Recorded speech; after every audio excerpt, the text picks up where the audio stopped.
Monsieur le Président, mes chers collègues, notre vice-présidente Fourou Salami vient de nous présenter un bordereau très complet dédié à la politique internationale de la région.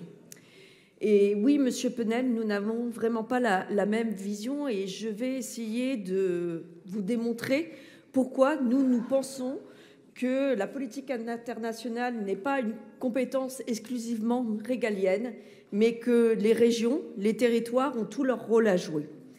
Et pour ce faire, je prendrai pour exemple la question du Brexit et nos relations avec nos voisins britanniques. La Bretagne, que ce bordereau évoque, a le grand mérite de parler au cœur autant qu'à l'esprit.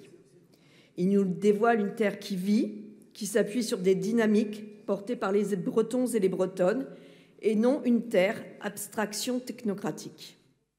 Cette terre qui vit, peuplée d'hommes et de femmes qui ont des liens dans leur vie ou leur travail avec nos voisins britanniques, doit aujourd'hui faire face à une rupture douloureuse d'un écosystème.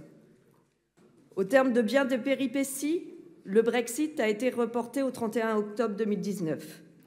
Mais le départ de Theresa May, la perspective d'une sortie sans accord devient chaque jour plus palpable. Et en plus d'une sortie sans accord, l'ombre d'un refus du futur gouvernement britannique de payer la facture se profile. Nous ne voulions pas y croire, mais c'est bien le scénario du pire qui est en train de se profiler, avec des conséquences pour notre région tout à fait incalculables. Ce n'est pas qu'une affaire matérielle, d'échanges commerciaux, de mouvements financiers ou de procédures administratives. C'est beaucoup plus que cela, c'est également de l'immatériel. Je parlais à l'instant d'écosystème. Le bordereau le rappelle dès son préambule. La Bretagne est née au Moyen-Âge de migration, et oui, Monsieur Penel, de migration en provenance des îles britanniques. Nous sommes reliés à elle par un ensemble de liens historiques, culturels et linguistiques. Ces îles sont une part de la Bretagne et renoncer à nos liens reviendrait à renier ce qui constitue le plus précieux des joyaux de la Bretagne, sa singularité. Cette singularité, mise en exergue dans cette session, tant par la Brescope que par notre projet stratégique pour le cinéma et l'audiovisuel que va nous présenter Jean-Michel Le Boulanger. Cette singularité qui nous garantit cette exceptionnelle visibilité à l'échelle européenne et mondiale. Cette singularité qui est notre atout maître en réponse à la plupart des grands défis qui nous attendent. Voilà l'une des raisons pour lesquelles la Bretagne a besoin d'une politique internationale forte et audacieuse. Parce que, quel que doit être au final l'issue du Brexit, il est d'un intérêt vital pour nous, Bretagne, que la Manche demeure une passerelle. Et ce combat-là, Monsieur Penel, il ne faut compter sur nul autre que nous-mêmes pour le conduire.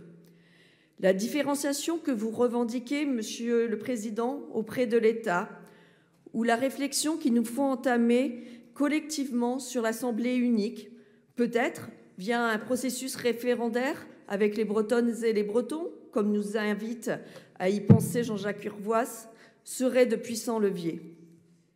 Mais en attendant, nous ne sommes pas pieds et poings liés, et le bordereau trace la voie de l'action. Contre la fatalité du Brexit, il préconise un renforcement des liens avec le pays de Galles et un rapprochement avec l'Irlande.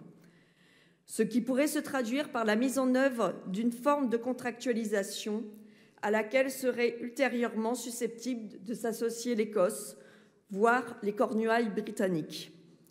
Ce serait un véritable arc sceptique qui verrait le jour, dont la culture aurait sans doute vocation à être le ciment, mais dont le périmètre d'action pourrait comprendre un large éventail de politiques publiques liées à l'économie, à l'agriculture, à la pêche, à l'environnement, à l'enseignement supérieur et à la recherche.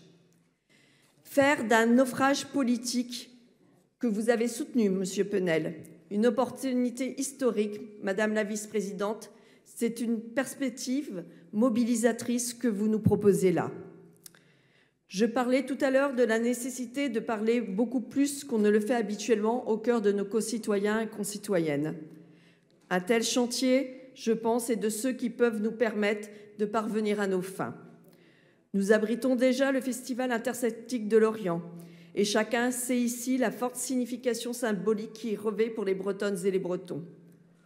Autant dire que nous avons toute légitimité à proposer à nos cousins d'outre-Manche de faire tous ensemble un pas de plus sur la voie non de la désintégration, mais d'une intégration renforcée. Je vous remercie.